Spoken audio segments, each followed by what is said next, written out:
आज का हमारा टॉपिक है relatively inelastic demand.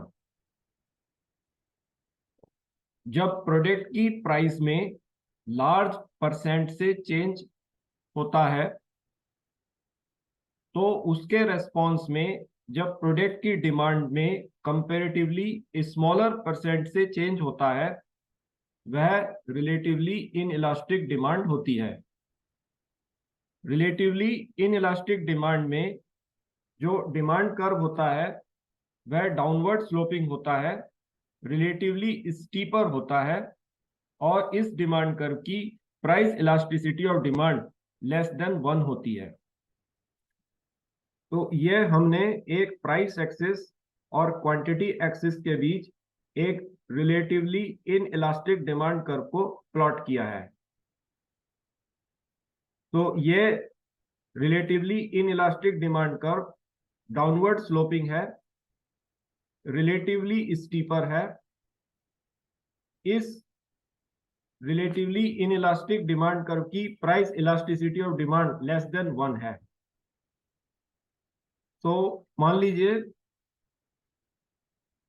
Product की प्राइस इनिशियली P थी और इस प्राइस से सपोज प्रोडक्ट की प्राइस फॉल करती है टू न्यू वैल्यू P1।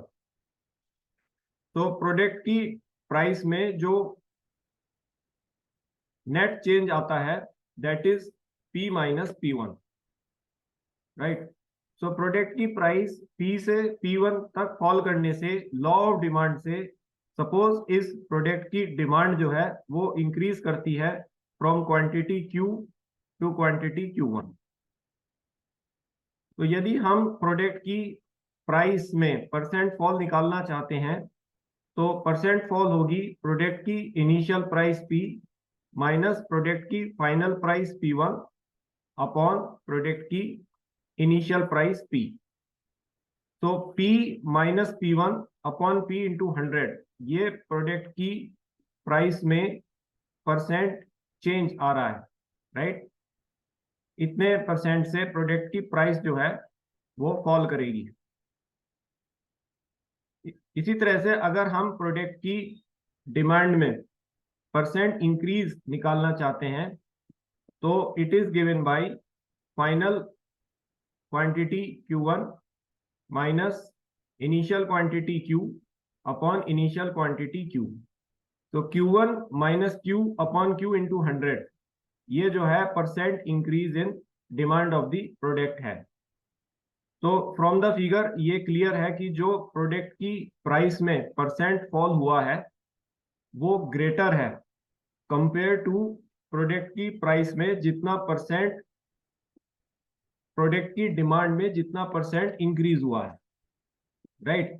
तो प्रोडक्ट की प्राइस में होने वाला percent fall is greater than the increase in the percent demand of the product, right. तो ये हमारी रिलेटिवली इनइलास्टिक डिमांड की कैरेक्टरिस्टिक होती है।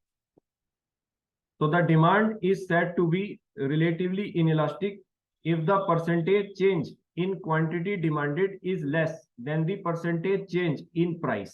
That is, if there is a small change in demand with a greater change in price. It is also called inelastic demand. For example, sugar with available substitutes. तो जिस product की relatively inelastic demand होती है उसकी जो demand होती है वो प्राइस से लेस रेस्पॉन्सिव होती है।